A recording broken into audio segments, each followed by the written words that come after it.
news keeps getting worse for Donald Trump. The former US president has been indicted for the fourth time.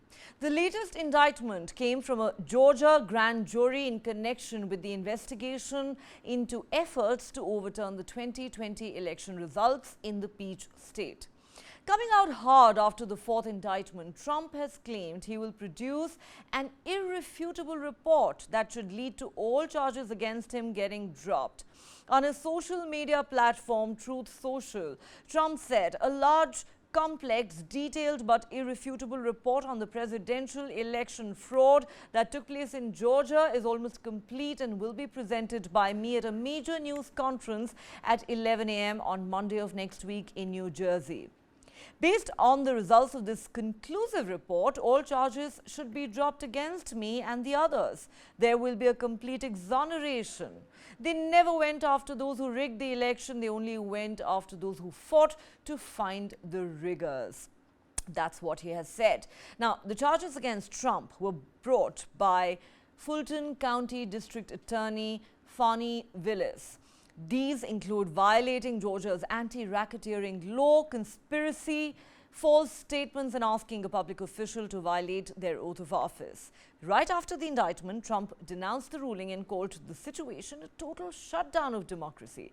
In his exact words, "These monsters, all controlled and coordinated by the Department of Justice and radical left lunatics, are criminalizing political speech, a total shutdown of democracy, witch hunt," he said in another post. He even called the district attorney failed and corrupt and raised speculation about even the ruling being rigged. Trump went on to say, so the witch hunt continues. 19 people were indicted, including the former president of the United States, me, by an out-of-control and very corrupt district attorney who campaigned and raised money on "I will get Trump." And what about those indictment documents put out today, long before the grand jury even voted, and then quickly withdrawn? Sounds rigged to me. Why didn't they indict me 2.5 years ago? Because they wanted to do it right in the middle of my political campaign. Witch hunt, can you believe it? This failed district attorney from Atlanta, Fani Willis, where murders and other violent crime soars daily to new record highs, is charging me with 2020 presidential election interference. No, Fani, the only election interference was done by those who rigged and stole the election. Those are the people you should be going after, not the innocent people who are fighting for election integrity, says Donald Trump. Meanwhile, 18 alleged co-conspirators were also indicted along with Trump in the Georgia case, including his lawyers Rudy Giuliani, John Eastman, Sidney Powell, Jenna Ellis and Kenneth Chesebro, former White House Chief of Staff Mark Meadows, ex-Justice Department official Jeffrey Clark, and the former president's 2020 election day Director of Operations Michael Roman.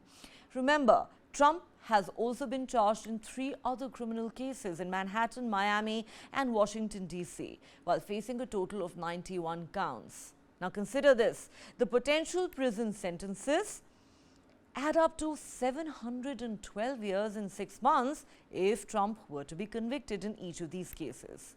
Trump and the other defendants have until the 25th of this month to voluntarily surrender to authorities. A key focus of the investigation is a phone call between Trump and Georgia's chief election officer, in which Trump suggested that local officials could find another 11,000 votes in his favor. While this investigation is a separate state probe, there is some overlap with the federal investigation into Trump's actions after the 2020 presidential election. There's a long list of possible charges in the case, and reports say racketeering, which is mostly used in organized crime cases, could be amongst the most serious. Another high-profile person to have been indicted in the Georgia case is Rudolph Giuliani. The indictment in the election conspiracy case marks perhaps the lowest point in the career of Giuliani, who staked his legacy on blind allegiance to the Trump administration, say experts. Time magazine's 2001 Person of the Year, the then New York mayor, Rudy Giuliani, has gone from America's mayor to, as some say, Trump's attack dog and now a criminal defendant. Well, shifting focus back to Trump. Another significant question being asked is this: Will Trump participate in the first Republican presidential debate scheduled to be held on the 23rd of August? Trump says he will not sign the pledge required to participate, but the former president's Republican rivals are actively preparing as if he will be on stage. Former Vice President Mike Pence is hosting mock debate sessions with someone playing the part of the former president. Florida Governor Ron DeSantis has been participating in weekly debate prep sessions for several weeks with an eye towards drawing clear contrasts with Trump. And Nikki Haley, the former ambassador to the United Nations, is planning to show she can stand up to bullies. In all, 8 Republican candidates have met the Republican National Committee's fundraising and polling thresholds required to qualify for the debate to be hosted by Fox News in Milwaukee. Trump has said publicly and privately that he's leaning against participating given his big lead in national polls and concerns about the Fox News moderators. Though the former reality television star hasn't ruled out his participation completely. Republican officials in and around rival campaigns believe Trump will end up on the debate stage regardless of the drama in the days leading up to the high-stakes affair. All right. For a perspective on just what's going on with Trump and the presidential campaign in the US, let's now go across to Ramakrishnan Sridharan, consulting editor with News9 Live. He joins us now from Washington, D.C. Welcome back, Sri. As always, great to have you on the show, and a lot to unpack here in this Trump story. Let's begin. That's right. Let's begin with the 4th indictment. Of course, Trump's reaction is hardly surprising. What is interesting, though, is that he has threatened to hold a press conference next Monday where he claims he is going to present a quote-unquote irrefutable report that is going to result in his exoneration in this entire case. Now, what do you think we can really expect from this Trump press conference? Is it really expected to be as explosive as he claims?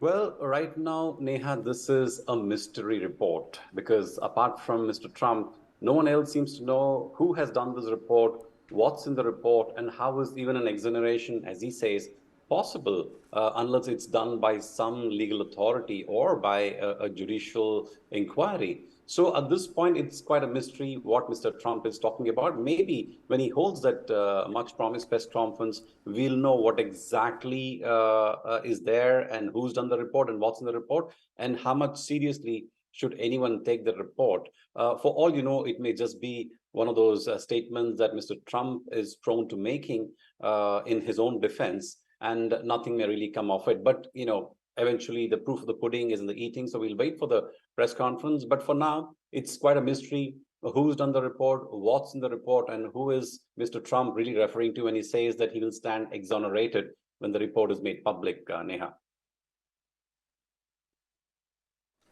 All right. We'll, of course, have to wait and see what happens when Trump and the other 18 co-defendants, do in fact turn up in court to surrender to authorities. Now, the other big question that's become a topic of discussion, or shall we say debate, Shri, is what happens on the 23rd of August when the first Republican presidential debate takes place. You know, it's very interesting.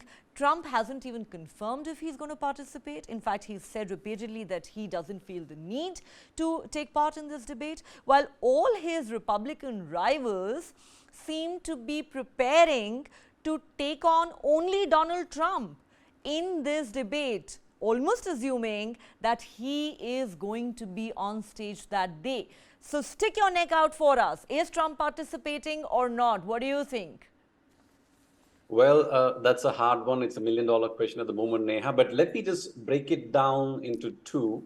One, Mr. Trump's own statement and what he's been saying about the debate. As you mentioned yourself, he hasn't confirmed whether he's going to attend or not attend. He's joked to some of the people saying that he may attend, but only to be in the crowd, not to be on the dais as one of the speakers or as one of the nominees debating the presidential issues.